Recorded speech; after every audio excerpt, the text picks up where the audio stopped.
안녕하세요, 여러분. 반갑습니다. 이번 시간에는 저희 연구실 모집에 대해서 좀 소개를 하고자 영상을 찍었습니다.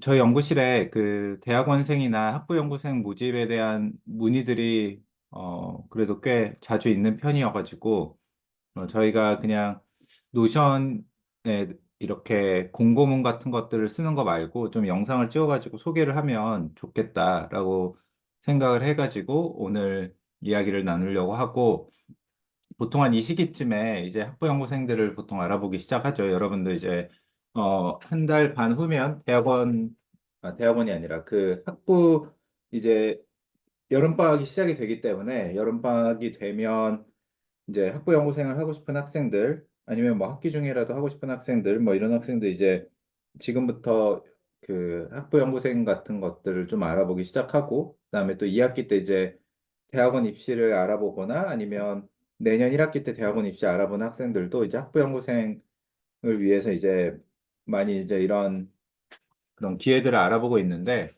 관련해가지고 이제 영상을 찍으면 좀 좋겠다. 그래서 저희 연구실의 학부연구생 혹은 대학원생들을 어떻게 모집하는지 또 좀 소개를 드리고, 다른 곳들은 일반적으로 이런 프로세스들을 할 때 어떻게 진행되는지를 좀 얘기를 하면 좋을 것 같습니다. 저희 연구실 같은 경우에는 고려대 인간유전체 연구실이고, 그리고 이제 주로 생물정보학, 유전체학, 바이오 인공지능 쪽을 연구를 하고 있습니다. 그래서 연구실의 기본적인 소개, 유전 변이는 인간 발달에 어떤 영향을 미칠까? 이게 이제 저희 연구실이 하는 주된 연구의 키워드이죠. 그래서 저희 연구실은 이 질문에 답을 하기 위해서 다양한 유전체 데이터를 활용해서 인간의 발생 과정과 질병의 원인을 연구합니다. 그리고 자폐로 진단받은 이들의 전자유전체 데이터를 이용해서 연관된 유전자를 탐색하고 자폐 특성에 영향을 미치는 유전 변이를 연구합니다. 이것도 저희가 주로 하는 연구에 해당을 하고 있고요. 그다음에 저희는 싱글셀 전사체 데이터나 멀티오믹스 데이터 같은 것들을 이용을 해가지고 태아에서부터 성인에 이르기까지 뇌발생을 연구를 합니다. 그쵸?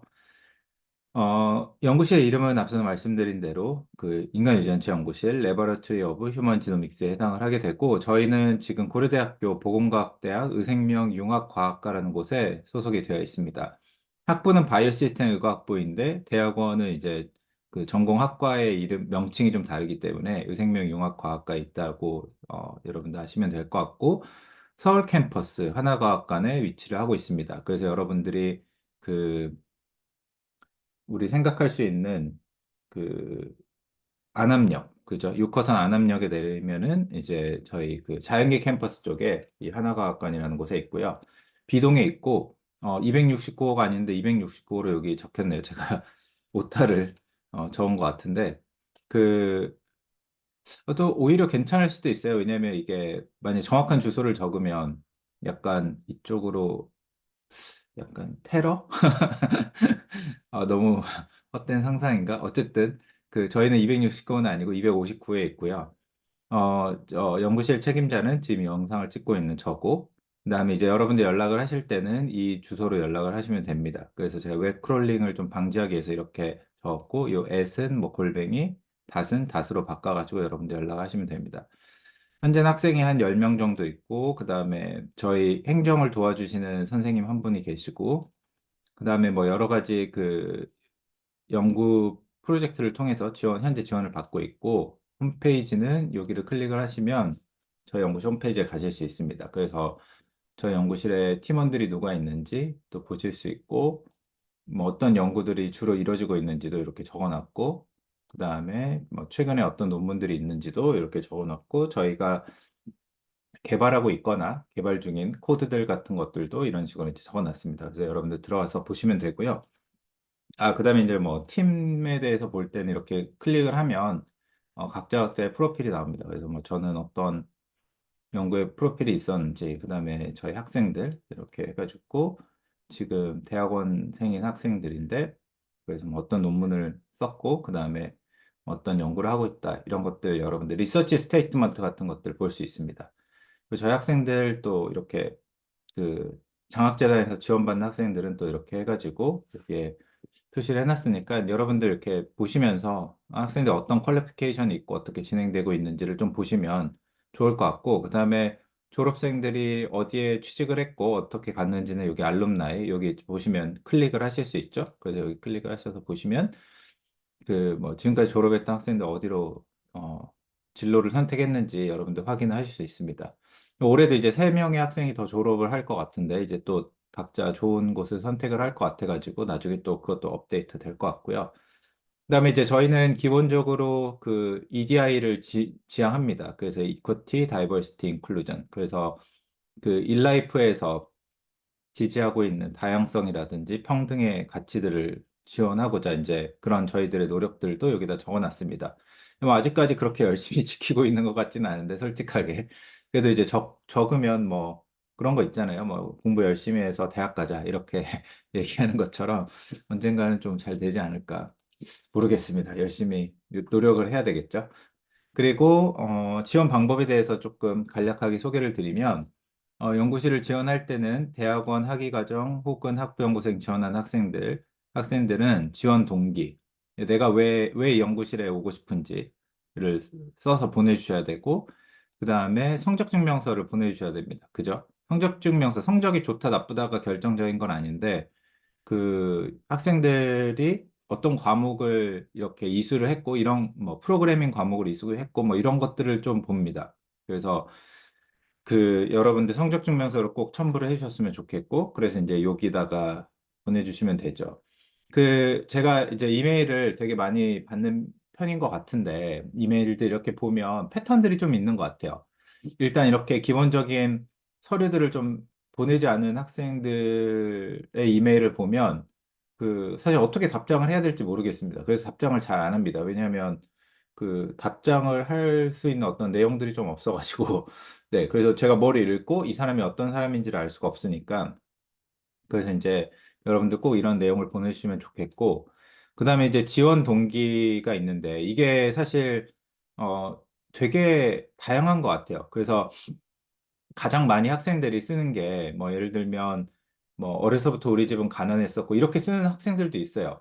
근데 그런 지원 동기가 나쁘다는 건 아닌데 조금 약간 그냥 인터넷에 있는 자소서 같은 지원 동기예요. 그래서 좀 그런 지원 동기를 읽었을 때도 제가 어떻게 답을 해야 될지 모르겠다. 약간 그런 생각이 좀 있고요.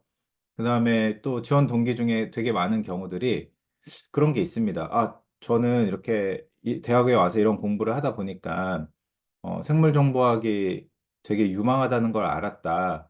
그래서 생물정보학 쪽으로 대학원을 가고 싶다라고 지원 동기를 쓰는 학생들도 있어요. 이거는 아주 나쁜 지원 동기는 아닌데 아주 긍정적인 지원 동기도 아닌 것 같아요. 왜냐면은 그 사실 이제 대학원에 온다라고 하는 거는 제가 생각을 했을 때는 이 어떤 주제에 대해서 조금 더 심도 깊은 연구를 하는 곳이거든요.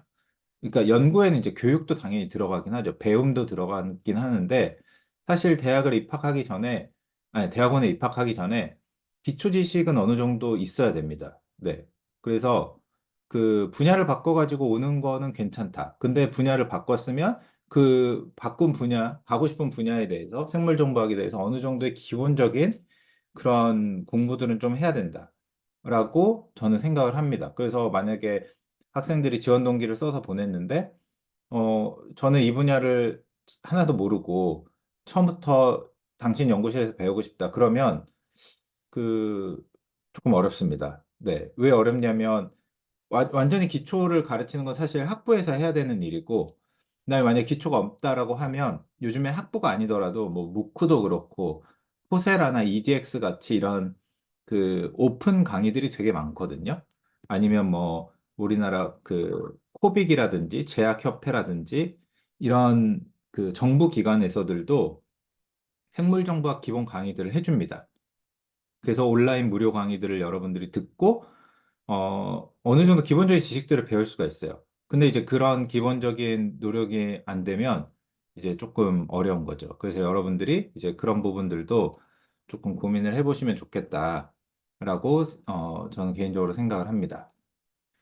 자, 그리고 이제 또 이렇게 하고 나면 이제 어떤 연구 주제들이 있는지를 볼 수가 있겠죠. 그래서 저희 연구실의 연구 주제는 크게 두 가지에 해당을 하게 되는데 현 시점에서는 이제 연구 주제는 사실 좀 약간 상황에 따라 좀 바뀌긴 해요. 그래서 제가 지속적으로 업데이트를 하는데 현 시점에서는 두 가지 정도입니다. 첫 번째는 유전 변이 해석을 위한 전자유전체 연구, 그다음에 딥러닝 모델 개발 연구입니다. 그래서 이 기술들을 이용해서 다양한 질병 연관 변이들을 연구를 하는데 저희가 이제 주로 지금까지 가장 많이 해왔던 논코딩 변이 연구들, 저희 랩에서 제가 썼던 논문들이라든지, 최근의 논문들, 이런 것도 여러분들 좀 읽어보시고, 어떤 내용인지를 좀 파악하시는 게 좋고요. 그 다음에 이제 두 번째는 딥러닝 연구 논문인데, 뭐 이것도 여러분들 한번 보시고, 기본적인 좀 생각을 한 다음에 지원을 하시면 좋습니다. 그다음에 이제 두 번째 주제는 단일세포 싱글셀 기술을 활용한 뇌발달 암종양 연구, 뭐 이런 연구들이죠. 그래서 저희가 뇌발달이라든지 뭐 암이나 면역세포 특이성 같은 것도 연구하는데 이런 것들도 이제 여러분들이 활용을 하시면 좋을 것 같습니다. 자, 그리고 이제 제가 참고 자료로 뭐 저희 학부연구생 지원 팁 공개 뭐 이런 것들도 좀 올려놨고 그 다음에 이제 논문의 구성 요소 같은 것들도 여기 이렇게 했으니까 여러분 기본적인 내용들 좀 보실 수 있죠. 그래서 한번 보시면 좋을 것 같고, 그 다음에 이제 그 뭐 연구실 학생들이랑 찍었던 여러 가지 사진들 같은 거, 뭐 학생들 가서 상 받고 이런 사진들을 여기 올려놨습니다. 그래서 한번 보시면 좋을 것 같아요.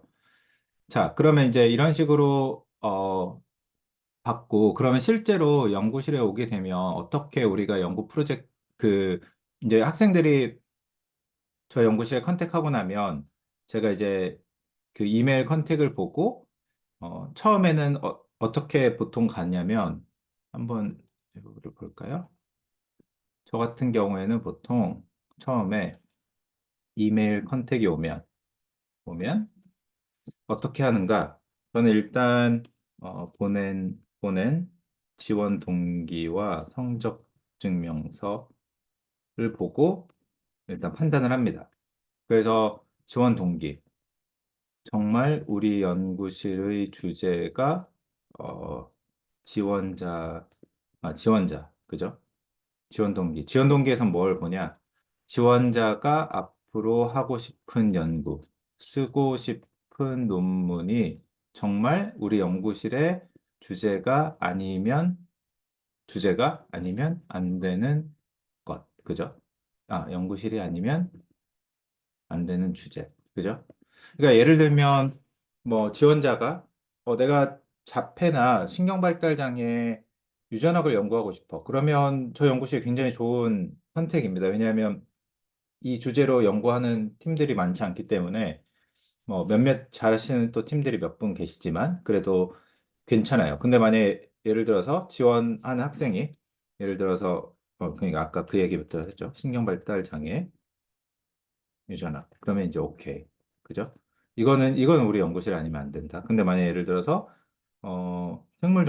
생물정보학을 배우고 싶다. 이렇게 보내면 생물정보학을 잘하는 그러니까 생물정보학이라는 거 굉장히 큰 범주거든요. 이거를 잘하시는 분들은 너무 많아요. 그래서 저희 말고도 더 좋은 선택들이 많습니다. 그러니까 생물정보학. 그럼 생물정보학이면 뭐 뇌발달의 생물정보학이냐? 그죠? 아니면 뭐 알고리즘 개발의 생물정보학이냐? 그러니까 뭐의 생물정보학이냐? 그러니까 생물정보학은 그냥 생물학이라고 얘기하는 거랑 똑같아요. 그러니까 뭐에 대한 건지에 대한 구체성이 없습니다.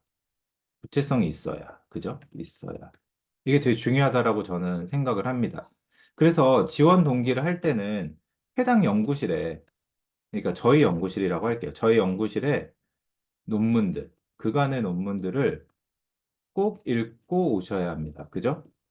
오셔야 해요. 오셔야. 오셔야 해요. 그죠? 그러면 우리 그 연구실 논문들 어떻게 찾을 수 있느냐? 아까 여기 이렇게 가시면 뭐 그냥 구글에서 저희 이름을 치셔도 되고 영어로 아니면 여기서 이렇게 보시면 구글 스콜라 같은데 이렇게 들어가면 제 논문에 이 리스트들이 이렇게 쭉 나오잖아요. 그죠? 그래서 이제 최근 연도로 보시면 최근 이제 2024년에 저희가 썼던 논문이 한 6편 정도 되는데 이 6편의 논문을 이제 읽어보면서 여러분들 오실 수 있습니다. 근데 다 읽는 게 너무 어렵다. 그러면 이제 빨리빨리 그냥 내용이라도 대충 읽던지 챗GPT 논문이 있기 있죠. 그래서 챗GPT로 읽던지 이런 것들이 있고 그다음에 또 한 가지가 이렇게 논문들 클릭하시면 여기 제가 마지막 교신 저자로 들어간 게 있잖아요. 이게 이제 저희 연구실에 나온 논문이죠. 이런 것들. 그죠? 이런 것들. 근데 뭐 어떤 논문들 같은 경우에는 예를 들어서 이 논문 같은 경우에는 제가 아니라 이 교수님이 마지막 저자입니다. 교신 저자입니다. 그러면 이제 이거는 뭐 제가 참여하긴 했지만 저희 랩에서 주도적으로 한 논문은 아니에요. 그래서 여러분들이 이런 것보다는 이제 요런 내용들을 읽어보시고 아, 이 연구실이 이런 걸 하고 있구나. 이거를 여러분들이 좀 아셔야 됩니다. 그래서 이 논문을 읽고 오는 게 되게 중요한 지원 동기의 포인트이다. 이런 거를 여러분들이 좀 기억을 해주셨으면 좋겠습니다. 그러면 요거 관련해 가지고 더 중요한 게 뭐냐? 여러분들이 학부연구생을 컨택하든지 대학원을 컨택하든지 간에 공통적인 거. 우리 서로의 관심사가 맞아야 합니다. 그죠? 맞아야 합니다까지 적읍시다. 그죠? 그래서 제가 생각하는 대학원 혹은 연구실이라는 것은 저는 어떻게 생각하냐면 이거는 소속사와 그죠? 아이돌의 관계입니다.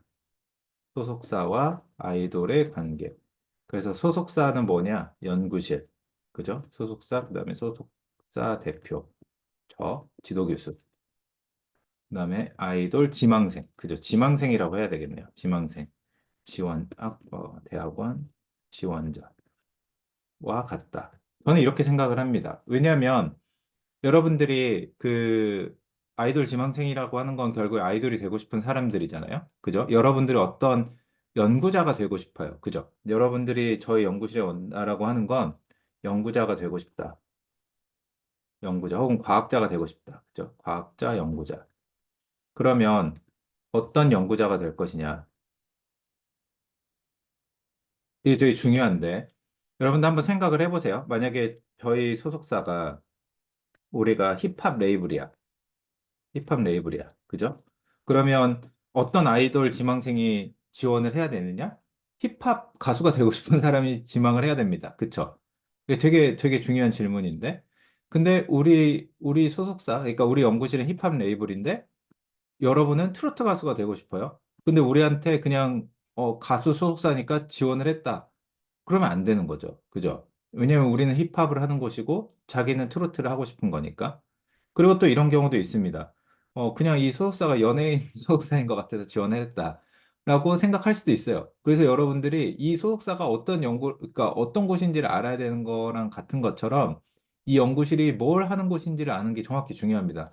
그러니까 만약에 학생들이 컨택을 할 때, 아, 교수님 연구실이 뭐 대충 뭐 고려대학교에 있고 좋은 학교에 있고 생물정보학을 하니까 뭐 나 생물정보학 배우고 싶다. 나 생물학 전공했는데 생물정보학 배우고 싶다. 이렇게 컨택을 하면 뭐냐면 보니까 여기는 가수들이 데뷔하는 소속사인데요. 저는 트로트 가수가 되고 싶습니다라고 힙합 레이블에 지원하는 거랑 똑같아요. 그죠? 그래서 지금 이 생물정보학도 우리나라에 굉장히 잘하는 교수님들이 정말 많습니다. 그래서 이게 여러분들이 나 죽어도 진짜 나 신경발달 장애 해야 되겠다. 아니면 암에 멀티오믹스 해야 되겠다. 물론 이제 그거는 저희 좀 서브 주제이긴 하지만 일단 꼭 그걸 해야 되겠다. 그러면 저희 연구실 맞습니다. 그죠? 그런데 만약에 뭐 약간 다른 주제다. 그러면 꼭 저희 연구실에 될 필요가 없습니다. 그래서 이게 제가 생각하는 지원 동기의 가장 중요한 포인트입니다. 그죠? 그래서 이 제가 생각하는 대학원이라고 하는 곳, 연구실이라고 합시다. 연구실은 어떤 곳이냐? 기본적으로 덕질을 하는 곳입니다. 그죠? 덕질. 그죠? 연구라는 덕질을 하는 곳이에요. 저도 덕질을 하고 학생들도 와서 덕질을 해. 근데 제가 이제 이런 것들이 맞지 않은 학생들을 만약에 뽑으면 덕질이 재미가 없어. 그죠? 그래서 학생들이 와도 덕질이라는 게 뭐냐? 부모님이 말려도, 그죠? 여자친구, 남자친구, 그 다음에 뭐 사랑하는 연인이 말려도 밤낮으로 하는 게 그게 바로 덕질입니다. 그죠? 누가 말려도. 뭐, 막, 누구도 말릴 수 없는 그 호기심으로 가는 곳이 제가 생각했을 때 연구실이라고 생각을 해요. 그래서 여러분들이 항상 대학원을 지원하거나 학부연구생을 지원할 때, 학부연구생이 좀 다를 수 있다. 대학원을 지원할 때는 정말로 내가 정말 흥미있는 곳인지를 아는 게 되게 중요하다. 그죠? 내가 흥미 있어 하는 연구실인지를 거듭 자문할 것. 그러니까 스스로 물어본다는 뜻이죠. 자문하다라고 하는 건. 그죠? 그런데 학부연구생은 좀 다를 수 있습니다. 학부연구생은 그냥 한번 해볼 수 있다. 그죠? 그래서 이 분야가 내가 흥미가 있는지 없는지를 파악한다. 그래서 제가 생각했을 때 학부연구생을 2학년 때부터 3학년 때부터 해보는 게 중요하다. 왜냐면 진짜 운 좋게 딱 학부형고생 한 번 해봤는데 너무 재밌어. 그래서 그쪽을 2학년 때부터 진짜 쭉 하는 학생들도 있을 수도 있습니다. 그거는 정말 운이 좋은 거고, 학부형고생 하다 보면 흥미가 없을 수도 있고, 앞서질 수도 있고, 그 다음에 뭔가 다른 걸 하고 싶을 수도 있잖아요.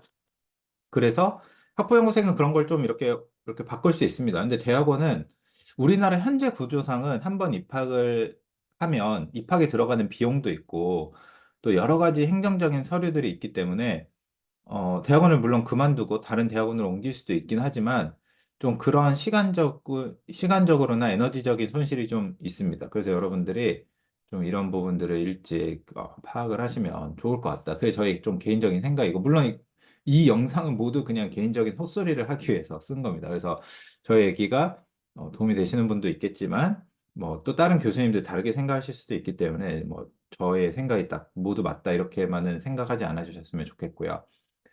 자, 그러면 이제 두 번째 뭐냐? 아까 지원 동기였죠. 그 다음 성적증명서인데, 그럼 성적증명서는 왜 보냐? 성적이 4.0이 넘는지를 본다? 이건 아니에요. 이건 아님. 그죠? 물론 이제 저희 연구실 학생들은 성적이 굉장히 좋았습니다. 그래서 뭐, 대부분 4.0을 넘기긴 했지만, 근데 저는 이게 결정적인 그건 아니에요. 그죠? 왜냐하면 그리고 몇 가지 이유가 있는데 뭐 쉬운 과목들을 많이 들었을 수도 있고 아니면 진짜로 어려운 과목에 정말로 성적을 따기 어려운 학생들이 4.0을 넘기는 경우도 있고 그러니까 그런 여러 가지들이 있기 때문에 이 성적이 딱 그런 단편적인 그런 요소들은 아닙니다. 근데 이제 성적으로 무엇을 보냐? 수강했던 과목의 리스트를 봅니다. 그죠? 그래서 뭐 저 같은 경우에는 기본적인 뭐 선형대수 이런 수학 과목, 통계 과목들, 그다음에 프로그래밍 과목들 이런 걸 봐요. 근데 이제 예를 들면 이런 과목들은 일반 생물학과에서는 안 가르치잖아요. 그죠? 그러면 이 세 가지 중에는 뭐 적어도 뭐 요거들을 좀 많이 듣다든지 요거를 들었다든지 이런 것들을 좀 보는 거죠. 그다음에 이제 저희 연구실 같은 게 유전학 당연히 수업을 잘 이제 따라와야 되고 그다음에 이제 신경생물학 같은 걸 배웠으면 좀 좋고, 뭐 이런 것들이 있습니다. 그래서 이런 수강했던 과목 리스트를 봐요. 근데 이제 어떤 학생들은 교양 과목을 너무 많이 듣는 학생들도 있어. 그래서 이제 그런 것들을 조금 많이 보고요. 그다음에 또 한 가지가 뭐가 있냐면, 특히 유전학 같은 경우에는 제가 지금 고려대에서 가르치는 유전학 같은 스타일의 유전학을 대부분의 대학에선 가르치지 않습니다. 대부분의 대학은 유전학이 분자 유전학이에요. 그죠? 제가 가르치는 유전학과는 조금 다릅니다. 그래서 제가 우리 학교 학생이 아니고, 그리고 우리 학과 학생이 아니면, 학과의 학생들은 제가 강의했던 유전학 유튜브 영상들 좀 들으라고 합니다. 물론 이제 영어 강의로 돼 있어서 좀 고통스럽긴 하겠지만, 내용을 듣고 무슨 말인지를 파악을 하는 게 중요합니다. 이게 굉장히 선수 과목이에요. 그래서 이제 제가 만약에 학생들이 이렇게 성적 증명서를 보냈다. 그리고 이제 이 학생이 유전학 관련된 프로젝트를 연구실 하고 싶다. 그러면 제가 이제 유튜브로 이 제 유전학 강의를 들으라고 알려주기도 합니다. 근데 이제 학생들이 듣는 학생도 있고 듣지 않는 학생들도 있어요. 왜 그런지 모르겠지만, 어, 이거랑 같은 얘기죠. 연구실은 덕질을 하는 곳. 제가 유전학 수업을 가르치는 건 저의 덕질의, 어떻게 보면 결정체입니다. 그런데, 지도 교수가 하는 덕질을 연구실에 들어오고 싶은 학생이 같이 덕질을 하지 않는다? 이거는 약간, 그죠? 무슨 말인지 알겠죠? 그래서 이런 것들이 좀 잘 맞아야 됩니다. 우리 서로한테. 여러분들 이런 것들 좀 생각을 하시면 좋을 것 같다. 자, 그러면 이제 다시 돌아와가지고, 그러면 이렇게 해가지고 이제 학생들이 컨택을 하면, 이제 제가 이 컨택 메일들을 보고, 어, 처음에 면담을 하지는 않습니다. 보통 잘 면담하지 않고, 처음에는 저희는 두 가지 형태로 인턴을 해요. 그래서 첫 번째는 우리 스터디 인턴이라고 해가지고 그 연구실에서 논문을 읽고 프로그래밍을 하는 인턴을 먼저 합니다. 그리고 그거를 잘 통과를 하면 그때 와서 연구실에 와서 오프라인으로 그때부터 인턴을 하게 돼요.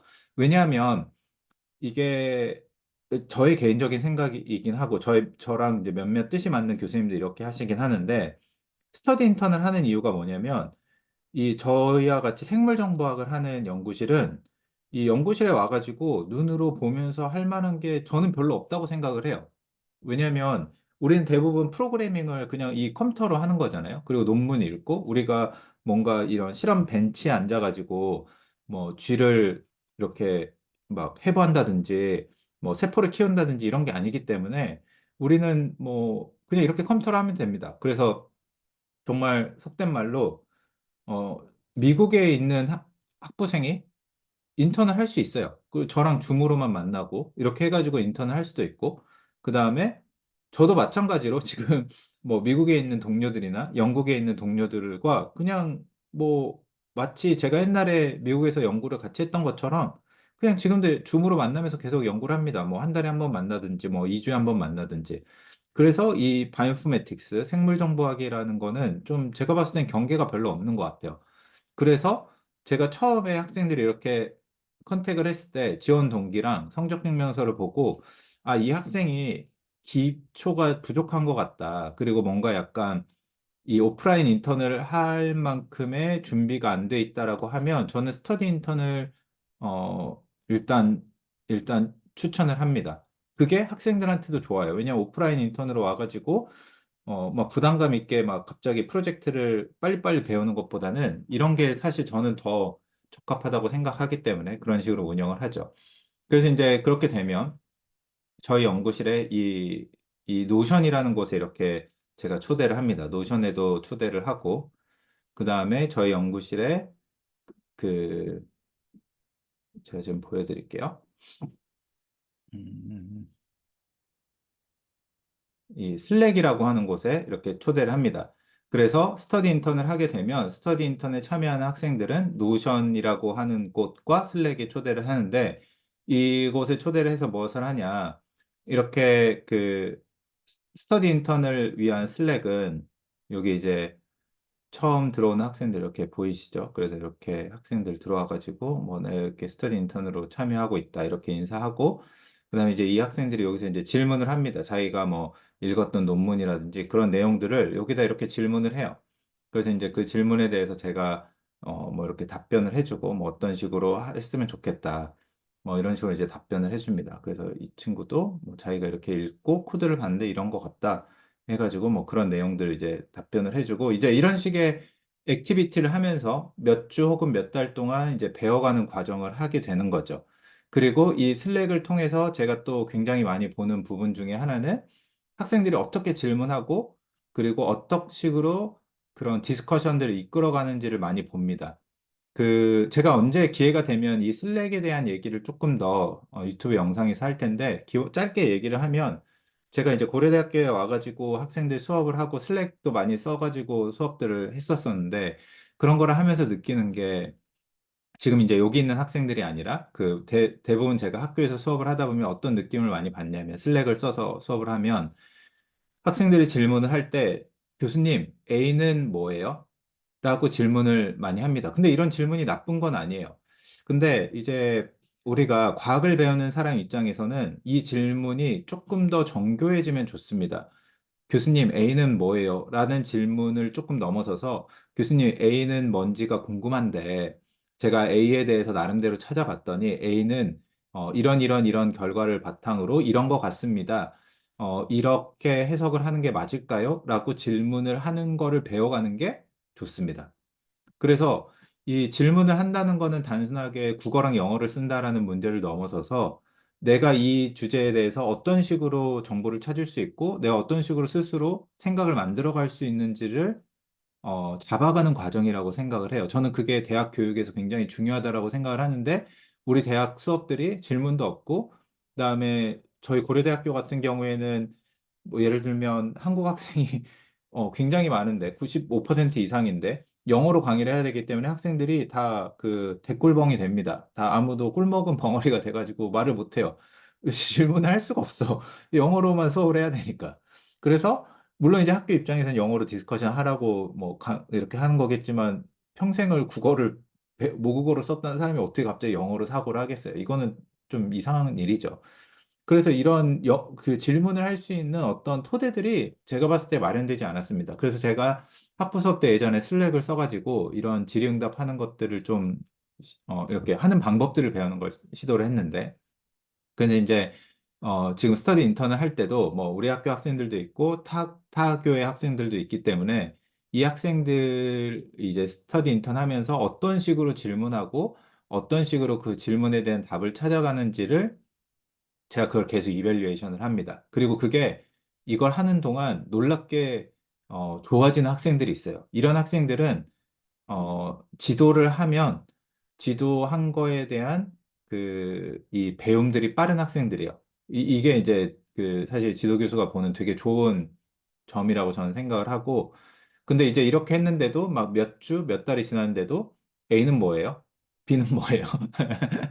이렇게 질문하는 학생들이 있습니다. 이제 이러면 이제 이러면 이제 좀 곤란하죠. 이게 그러면 이제 나중에 내가 이 사람을 잘 트레이닝 할 수 있을까? 약간 이런 생각이 듭니다.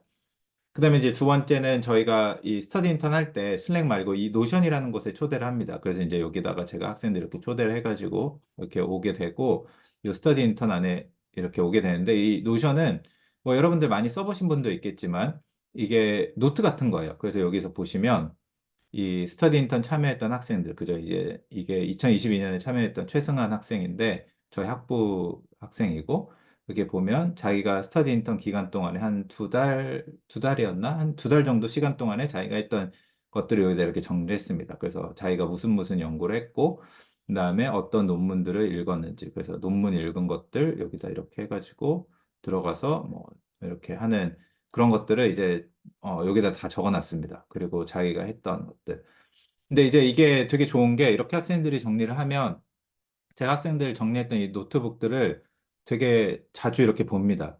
저희 학생들, 저희 대학원생들이 좀 좋아할지 싫어할지 전 개인적으로 잘 모르겠지만 저는 그 MBTI가 I여서 그 별로 밤 8시 이후로 집 밖을 잘 안 나가거든요. 그래서 학원 날 밤낮으로 이런 것만 보고 있습니다. 그래서 이렇게 보면 이렇게 학생들이 이렇게 질문을 자기가 공부하다 이렇게 써놓으면 거기 가서 이렇게 답변을 이렇게 답니다. 그래서 뭐 이런 거 같다. 뭐 어떻게 생각하냐. 그래서 또 여기서 디스커션을 할 수 있게 여기다 이제 이런 식으로 이렇게 적었죠. 그럼 이제 또 멘토를 하는 학생들이 이렇게 또 정성스럽게 답변을 써주기도 합니다. 그래서 이 노션을 쓰는 것도 마찬가지 목적이에요. 슬랙을 하는 거랑 마찬가지 목적입니다. 어떻게 디스커션을 만들어 가느냐. 그죠? 노션은 단순하게 잘 정리하는 게 문제가 아니라 어떤 식으로 디스커션을 만들어 가는지를 여러분들이 배우는 게 되게 중요하고 이것도 마찬가지로 생각을 어떤 식으로 정리하는지를 계속 이밸류에이션을 하는 거예요. 그래서 이거를 막 예쁘게 적는 거, 막 이모티콘 넣고 막 요란하게 그렇게 정리하는 게 중요한 게 아니라 어떤 식으로 내가 생각을 만들어가고 그리고 그 생각을 만들어가는 과정에서 내가 어떻게 정보를 취합했고 이런 것들을 아는 게 되게 중요합니다. 그리고 학생들이 이렇게 정리를 하다 보면 제가 또 한 가지 뭐를 느끼냐면 자기가 모르는 거를 그냥 되게 원초적인 언어로 적는 학생들이 있어요. 아, 내가 이 부분을 모르겠고 이렇게 해석을 해보려고 했는데 모르겠다라고 적는 학생들이 있는데 저는 노션을 그렇게 적는 걸 정말 좋아합니다. 왜냐하면 학생들 모르는 게 당연히 엄청 많을 거고 그리고 그 모르는 지점을 어딘지를 아는 게 되게 중요하거든요. 그래서 제가 그런 것들을 되게 적기를 많이 장려하고 그다음에 그런 걸 보면서 이제 생각을 계속 디벨롭을 하는 거죠. 그래서 여기서 보면 승환 학생도 뭐 다른 연구인데 여기서 여러 가지 논문들을 읽었는데 어디는 뭐 SSC로 있는데 그런 SSC라는 데이터가 매번 업데이트 되는 건지 다른 버전이 있는 건지 같은 SSC 데이터인데 왜 다른 건지 막 이런 식으로 적어놨잖아요. 이런 의문이 드는 게 당연한 거죠. 그리고 이런 거를 이제 계속 디스커션 하면서 빠르게 내용을 잡아갈 수가 있습니다. 근데 학생들이 저희가 이제 학부에서 강의를 해보면서도 느끼는 거고, 그 다음에 이렇게 학부연구생들을 많이 받으면서 느끼는 건데, 질문이 없어요. 네. 이게 굉장히 안 좋습니다. 그리고 질문을 어떻게 지도교수랑 해야 되는지도 몰라요. 그래서 제가 여기서 스터디 인턴을 굉장히 많은 학생들 해봤는데 지금 여기 25니까 지난 한 1년 반 동안 25명이 넘는 학생들이 스터디 인턴을 했고 지금은 한 6명 정도가 하고 있는데 이 학생들 이렇게 25명이 전부 다 이런 식으로 꼼꼼하게 쓰지 않았습니다. 어떤 학생들 되게 그냥 아무것도 안 쓰는 학생들도 있었어요. 이제 그런 것들은 사실 내가 이 사람들이 뭘 했는지를 절대 알 수가 없습니다. 네. 그 나한테 말해줘. 라고 내가 계속 그렇게 마음속으로 생각하고 있지만 학생들이 이렇게 쓰지 않으면 난 그 사람들이 무슨 생각을 했는지를 알 수가 없어요. 네. 그래서 이런 노션들을 적는 것도 이제 그런 트레이닝, 서로가 알아가는 그런 과정이다라고 저는 생각을 할 수가 있고, 그다음에 요 이지 학생도 이제 올해 초에 해서 지금 이제 스터디 인턴을 올해 초에 했었나? 아, 작년 말부터 해가지고 했던 학생인데 굉장히 잘했죠. 그래서 이제 지혜 학생은 제가 지난 영상 때 소개했던 그런 논문도, SCI 논문도 지금 벌써 같이 썼고 굉장히 빠르게 이렇게 접근을 했는데, 아, 지혜 학생이 작년 한 중순부터 했었네. 작년 중순부터. 그러니까 한 1년이 돼가고 있네요, 거의. 그래서 이제 여기도 보면 자기가 관련된 그런 공부들을 여기다 이렇게 다 적어놨습니다. 그래서 뭐 저희가 뭐 X크로모좀 연구했던 거 뭐 이런 식으로 해가지고 여기다 이렇게 막 다 적어놨어요. 그래서 자기가 무슨 메소드를 했고 뭘 찾았고 그다음에 이제 제가 이렇게 학생이 정리하고 나면 아 이런 것들도 조금 더 정리를 했으면 좋겠다 이런 식으로 여기다 써놓고 그죠? 그래서 이 학생이 어떤 식으로 생각을 하고 무엇으로 가고 있는지 같은 것들을 이렇게 보면서 생각을 합니다. 그래서 이제 이런 것들도 학부연구생 할 때 이제 우리가 생각하는 부분이다. 아, 여기 참 다른 프로젝트로 왔네요.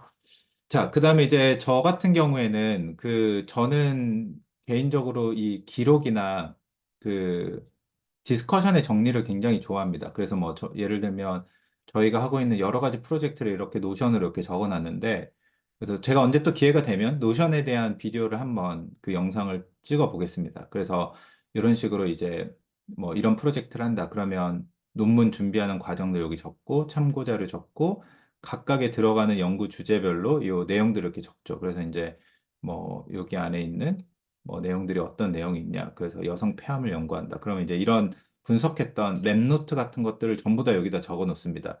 그래서 약간 좀 저의 개인적인 편견일 수도 있지만 저는 여러 번 영상에서 얘기했죠. 제 MBTI는 INTJ 굉장히 강한 I와 N과 T와 J를 갖고 있는 사람인데 뭐 하나 더 강하지 않은 게 없지만 I가 그나마 좀 덜한 것 같은데 이 정리를 굉장히 중요하게 생각하고 이 모든 것이 로그로 남지 않은 거에 대한 불안함이 있습니다. 그래서 이게 대학원에 저희 연구실 같은 경우에 오게 되면 이게 안 맞으면 되게 어려워요. 네. 그래서 여러분들이 학부 연구생을 하거나 할 때도 교수랑 아무리 교수가 연구를 잘하고 좋은 사람이어도 같이 일할 때 스타일이 안 맞으면 또 그렇게 좋은 연구실이 아닐 수도 있습니다. 근데 서로 간의 케미스트리, 궁합이 맞아야 돼요. 근데 이제 저는 좀 이런 것들을 좀 많이 이렇게 본다. 여러분 좀 그런 생각을 해주시면 좋겠고, 뭐 이런 프로젝트들도 있고, 뭐 예를 들면 저희 연구실에 관련된 이런 것들도 다 이렇게 적어놔요. 그래서 랩 미팅이 어떻게 이루어지고 있고, 대학원 관련들, 뭐 이렇게 학위 논문 관련, 그래서 학위 논문 준비 가이드라인, 뭐 박사가 되는 이런 거 다 적어 놓습니다. 그래서 그 학생들이 이런 것들을 좀 잘 따라올 수 있도록 만들어줘요. 그래서 이제 이런 것들 여러분들이 내가 이런 스타일 좋아한다. 그러면 뭐 저희 연구실 당연히 엄청 좋고 아 교수님 너무 교수님은 규율과 그 제도가 많습니다. 너무 답답해요. 이렇게 느낄 수도 있습니다. 그러면 뭐 또 약간 조금 더 자유로운 곳이 더 나을 수도 있어요. 자, 그러면 이제 성공적인 인턴을 위한 가이드. 제가 이제 인턴 학생들 위해서 이렇게 적어놨죠. 그래서 여기 이제 스터디 인턴이죠. 그래서 온라인으로 하는 인턴이고, 인턴은 유전자 분석의 기본적인 연구 방법론을 학습하고, 이게 중요하고, 그 다음에 본인이 향후 하고자 하는 관심 분야에 적용한다라고 하는 게 이제 주된 목적이고, 인턴의 활동은 뭐냐? 논문을 읽고, 자료를 조사하고, 분석 코드의 학습을 위주로 합니다. 그죠? 그리고 이 과정은 능동적으로 주어진 시간에서 자신이 원하는 지식과 스킬들을 스스로 수집합니다. 이게 되게 중요합니다.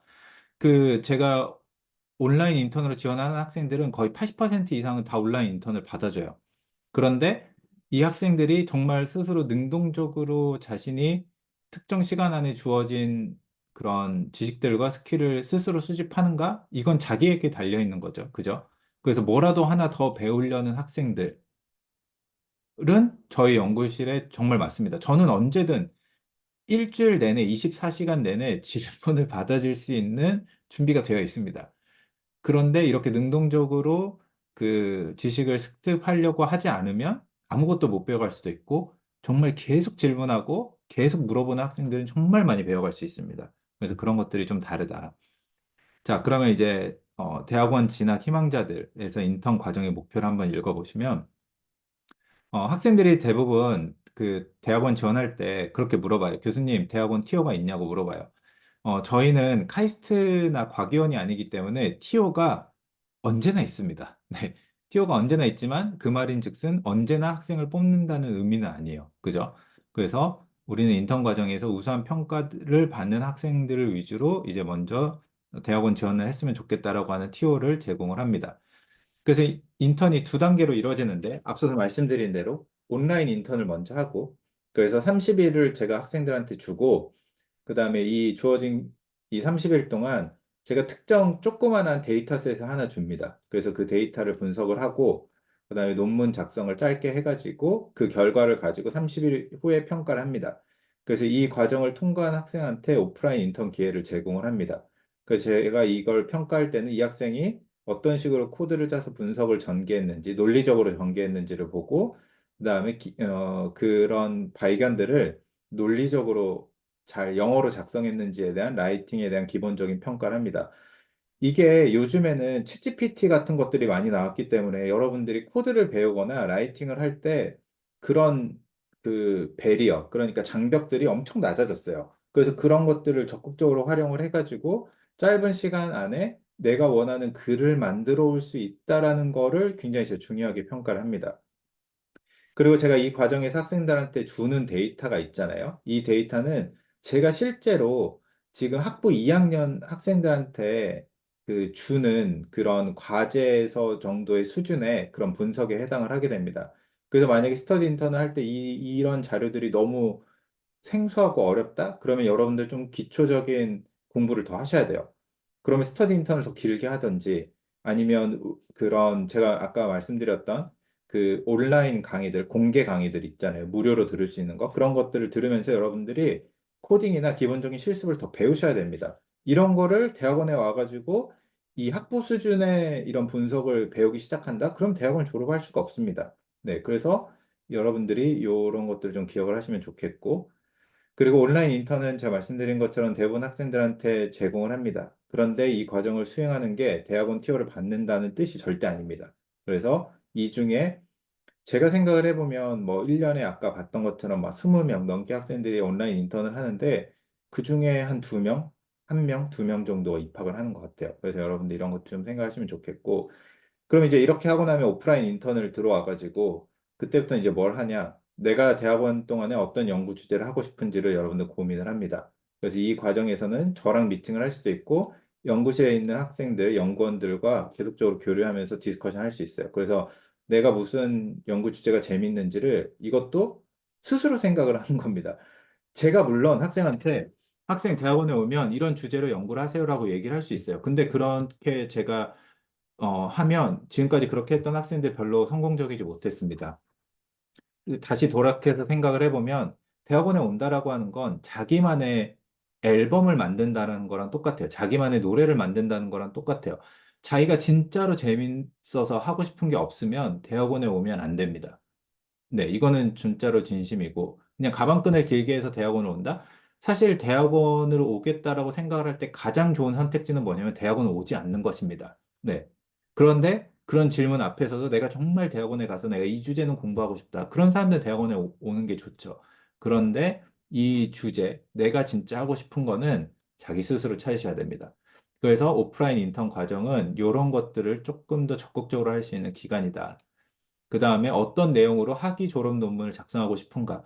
이게 제가 한국으로 와가지고 교수를 하면서 한국 대학원에 대해서 많이 느끼는 겁니다. 학위 졸업 논문을 어떤 식으로 구성할지에 대한 초안은 대학원에 입학하기 전에 입학할 때 연구 계획서에 다 쓰셔야 돼요. 근데 한국의 연구 계획서는 솔직히 그 입시할 때 별로 교수님들이 잘 안 보는 것 같아요. 그, 그리고 별로 대학에 그런 지원할 때 지원서에도 별로 중요한 것 같지 않습니다. 그런데 이 자기가 어떤 식으로 학위 졸업 논문을 구성할지에 대한 계획서가 없다라고 하는 거는 마치 나침판이나 지도가 없이 여행을 떠나는 거랑 비슷해요. 물론 그런 여행이 굉장히 세렌디피티하게 좋을 수도 있죠. 그런데 대부분의 경우는 그렇지 않습니다. 그래서 여러분들은 가이드라인이 필요합니다. 학생들 특히 가이드라인이 필요해요. 그래서 여러분들이 이런 내용을 생각해보고, 저랑도 논의를 해본 다음에 입학을 하셔야 됩니다. 그냥 막연하게, 아, 유전체 분석이 재밌어서 대학원 입학하겠어요. 라고 오는 게 아니라, 제가 봤더니 이 연구실에서는 이런 프로젝트를 하고, 제가 이런 주제 쪽으로 학위 논문을 이런 내용으로 작성을 해보겠습니다라고 하고 입학을 하는 게 중요합니다. 그리고 저랑 디스커션 하는 게 중요해요. 근데 제가 학생들한테 많은 경우 이 대학원 지원 메일을 받아보면 학생들이 대학원을 학부 입학이나 학원에 가는 것처럼 생각을 합니다. 생물정보학이 유망하다던데 제가 연구실 가서 코딩도 좀 배우고 뭐 생물정보학 기술 좀 배우겠습니다. 여러분들 이거는 이런 학원이 있습니다. 이런 비슷한 그 무슨 국가에서 교육하는 그런 교육이 있습니다. 이런 곳이 아니에요, 대학원은. 그래서 대학원은 정해진 지식을 습득하러 오는 것이 아니라 새로운 지식을 발굴하러 오는 것입니다. 그래서 여러분들이 이런 생각을 가지고 대학원에 오면 여러분들 성공적인 대학원 생활을 보낼 수가 없습니다. 그래서 대학원의 성공과 실패는 제가 여기다 적었지만 본인이 입학 전에 스스로 들고 온 관심사의 양에 따라 달려 있고 학위 과정 중에 이루어지는 많은 학습과 연구는 스스로 만들어내야 됩니다. 이게 굉장히 중요해요. 이게 한국 교육에서 제가 느끼기에 되게 안타깝게도 대학 때까지 우리는 이 스스로 학습하는 거에 대한 밸류를, 가치를 높게 보는 것 같지 않아요.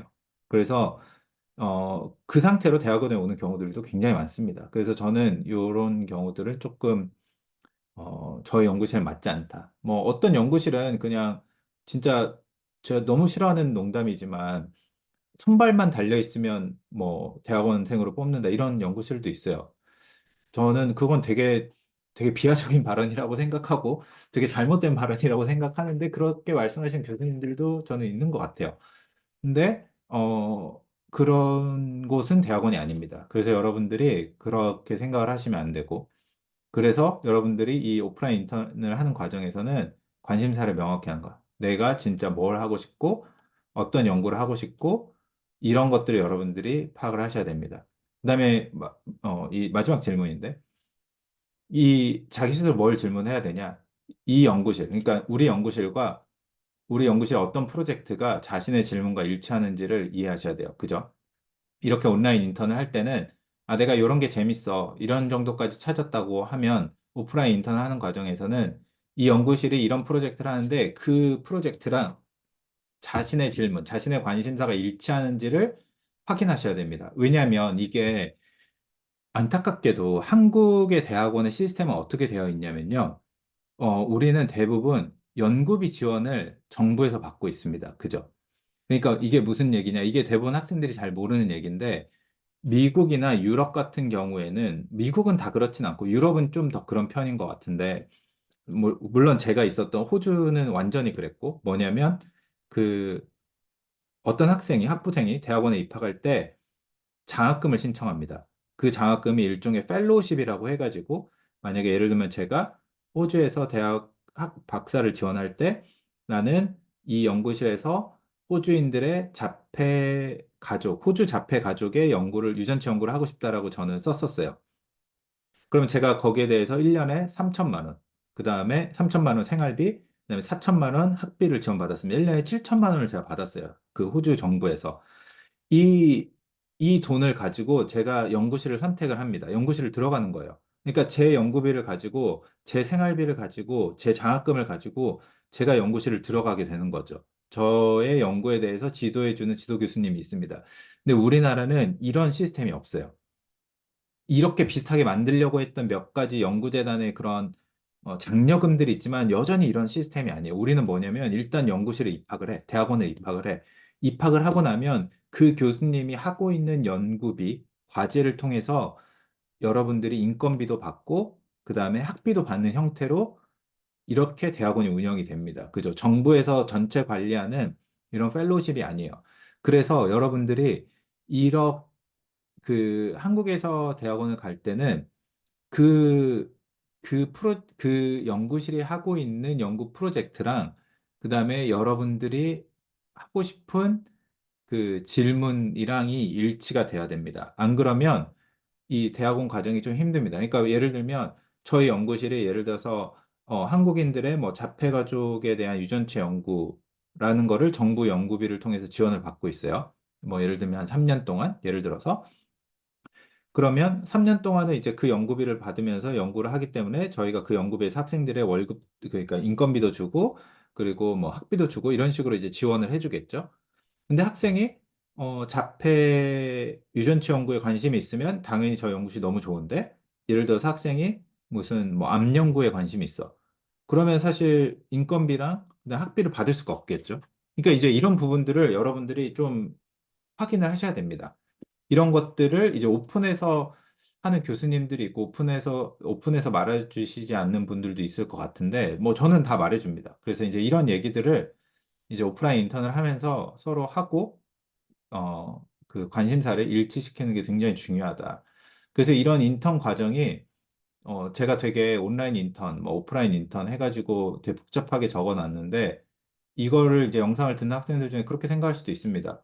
아, 이 연구실은 왜 이렇게 인턴이 복잡해? 뭐 온라인 인턴도 뭐 한 달이나 하고 오프라인 인턴은 뭐 몇 달 하는지도 안 적혀져 있는데 뭘 이렇게 복잡하게 해? 라고 생각하시는 분들도 있을 거예요. 근데 그거는 저희 연구실의 스타일입니다. 저희는 굉장히 신중하게 학생들을 뽑고 그다음에 항상 최고의 그 여기서 말하는 제가 말하는 최고라고 하는 그거에 대한 얘기를 또 뒤에서 할게요. 어쨌든 최고의 학생들을 뽑아서 최고의 연구자로 만들고 싶은 게 저희의 목적이에요. 만약에 그냥 쉽게 입학할 수 있고 그냥 쉽게 접근할 수 있는 어떤 그런 형태의 연구실을 원하는 분들이라면 저희 연구실이 맞지 않겠죠. 그래서 이제 이런 부분들도 여러분들 지원할 때 좀 생각할 수가 있다. 그래서 이제 저희 학생들 같은 경우에는 온라인 인턴을 뭐 한 달에서 뭐 더 길게 했던 학생들도 있고 오프라인 인턴은 짧게 하면 거의 한 학기, 길게 하면 2년 넘게까지 했었던 학생들도 있어요. 그래서 이 인턴은 왜 길게 하느냐? 이거는 거듭 얘기합니다. 내가 어떤 주제로 대학원에 오고 싶은가에 대한 스스로에 대한 답을 찾는 거예요. 그러니까 제가 찾아주는 답이 아니라 스스로 찾는 겁니다. 스스로 찾아서 준비가 된 사람들이 오는 곳이다. 이렇게 여러분들 기억하시면 좋겠고요. 제가 여기다가 이런 내용을 썼습니다. 교수들이 보는 최고의 대학원 지원자는 누구인가? 이게 제가 되게 해주고 싶었던 얘기인데 뭐냐면 제가 예전에 호주에 있을 때, 뭐, 이것도 언젠가 기회가 되면 제가 따로 영상을 찍으면 좋을 텐데, 그, 제가 처음에 그 대학원 로테이션을 했던 연구실이 굉장히 유명한 교수님의 연구실이었어요. 저는 저의 가진 실력에 비해서 되게 운이 좋게 그런 연구실에 들어가게 됐는데, 그 연구실 교수님 한번 봐볼까요? 누구였냐?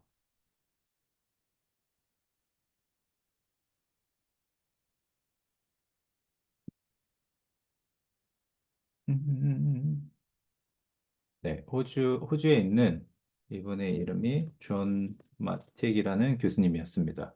제가 처음 로테이션으로 이분 랩에 들어가서 공부를 하게 됐고, 지금은 이제 아마 은퇴를 하시고 어디 소장님을 하시고 있는 걸로 알고 있는데, 어, 저는 이분한테 그 NGS도 많이 배우고, 여러 가지 유전체를 많이 이분한테 공부를 했습니다. 그리고 이제 이분이 제가 예전에 한번 그냥 지나가는 얘기를 한번 하긴 했지만 이게 논문을 읽었을 때 그 일반적인 소설가보다 더 문장을 잘 쓰는 과학자가 있다라고 말씀을 드렸는데 그분입니다. 그분 중에 한 분이에요. 정말로 글을 잘 쓰고 뭐 이분의 리뷰를 읽으면 문장이 너무 유려해가지고 제가 심지어 문장을 필사까지 한 적이 있습니다. 그냥 손으로. 너무 그런 글들을 잘 쓰셔가지고 근데 이제 제가 이분한테 이제 석사 1학기 때 로테이션을 했는데 1학기가 끝나갈 때쯤 이제 이분 밑에서 계속 석사를 하고 싶어가지고 여쭤봤었어요. 교수님이 생각하는 어떤 학생을 대학원에 뽑냐라고 했더니 이분이 그런 얘기를 했습니다. 근데 베스트 스튜던트만 뽑는다. 그래서 베스트 스튜던트? 베스트 스튜던트가 무슨 말일까? 그래서 생각을 많이 했어요. 그 베스트 스튜던트가 뭡니까? 라고 이렇게 물어보긴 했는데 뭐라고 대답을 해주셨지만 기억이 잘 안 나요. 뭔가 제가 듣고 약간 실망하는 얘기여서 그럴 것 같다는 생각이 좀 듭니다. 근데 뭐잘 기억이 안 나요. 근데 어쨌든 베스트 스튜던트를 뽑는데 그래서 아 그냥 그런가 보다 이렇게 생각을 했고 그다음에 이제 몇 년이 지나가지고 제가 이제 미국에서 공부를 할 때 저희 지도 교수님이죠. 제가 3년 넘는 시간을 같이 이분이랑 보냈고 그다음에 이제 지금도 계속 같이 일하고 있고 그때는 이제 이분이 그 샌프란시스코에 UCSF라는 곳에 계셨고 지금 이제 옥스퍼드 교수로 이제 이직을 하셨는데 저희 스테판 샌더스 교수님. 그래서 이제 스테판한테도 물어봤어요. 그냥 사석에서 저녁 식사를 하다가 교수님은 어떤 학생을 뽑으시냐, 아니면 어떤 뭐 연구자를 뽑으시냐 이렇게 했더니 베스트 스튜던트를 뽑는다. 그래서 베스트 스튜던트가 뭘까? 또 이제 그때도 막 뭐라고 얘기를 해주셨어요. 근데 기억에 잘 남진 않았어요. 왜냐하면 제가 그때는 교수가 아니었기 때문에 그냥 뭐 그냥 그런가 보다 이렇게만 생각을 했었죠. 근데 지금 이제 시간이 많이 지나가지고 제가 몇 년 동안 학생들을 지도하다 보니까 베스트 스튜던트가 뭔지를 알 것 같아요. 그래서 그 얘기를 한번 해보면 좋을 것 같아요. 자, 베스트 스튜던트가 뭐냐? 교수들이 보는 최고의 대학원 지원자. 일반적으로 지원자들이 대학원에 지원할 때 이런 것들을 이제 보통 이제 그 요구를 하죠.